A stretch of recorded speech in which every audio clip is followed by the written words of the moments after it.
a bakinka haka ka ce yasin yasin sau uku, na rantse da ubangijin Kaba. Wannan sirrin ina yan uwa wayanda suna addu'o'insu ba a karba. Wannan sirrin kuskure baki ne kuma na biyan bukata ne.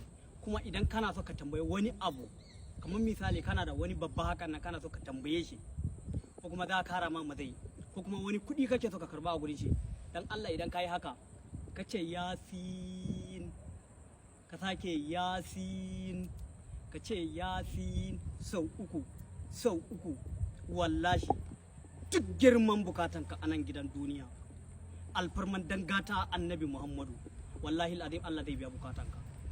Wannan sirri ne, babban sirri mai girma mai fadi. Masoya, ina bukatan wannan sirrin musulmai da yawa su dauka su jarraba wannan sirrin.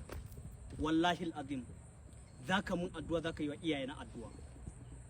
Dan Allah dan isar annabi ka cire bakin ciki da hasada da kyashi irin na dan adam. Ka tutura yan uwan musulmai, ka samu mutum 15 kai sharing, kai lakin, kai wa annabi salati a comment, Allah ya kara wa annabi yadda.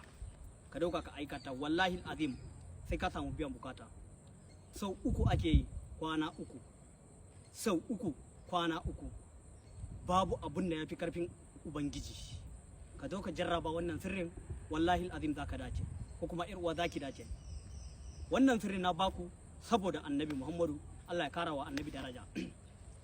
Ga masu bukatan fatahi da jalabi, kofofin arziki su bude, ko an jefe ka ne, ko rariyar hannu ne yake damunka, kana ta kasuwa ko kuma kana ta samun kudade, amma kudin sai ka rasa me kake da kudi baya zama a hannunka. Allah sarki bawon Allah, rariyar hannu ne, ko aljanu ne suke bibiyanka, an jefe ka ka rasa yadda za ka yi shekara da shekaru. Tauraron ka sun rufe, kana da farin jinin jama'a da, amma yanzu ka rasa ba abin da kake ganewa.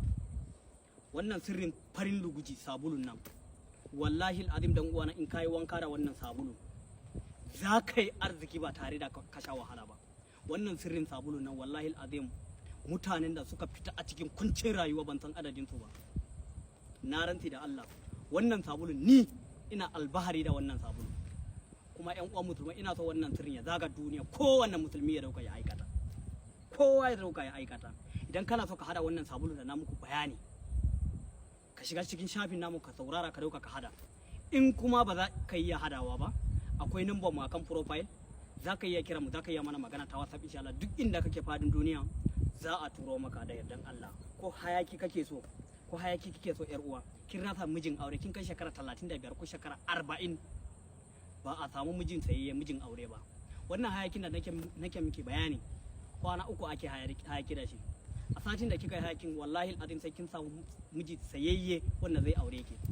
Akwai kwalli bi ta zaizai na matan aure ko kuma mazan aure, baka ganewa matanka ko kuma baka ganewa mijinki, ko mai gidanka wanda kake karkashi, wanda kake zama a karkashin shi na kasuwanci. Wannan kwallin duka za ka yi amfani da shi. Idan kana bukata za ka iya bibiya mu, nambobin mu da ke kan profile, za ka iya kira mu, za ka iya mana magana ta WhatsApp, insha Allah duk inda kake za a turo maka, ko kuma ka kira wakili na mu 070 73 41 44 44, insha Allah duk inda kake za a turo maka. Allah ya kara wa annabi daraja.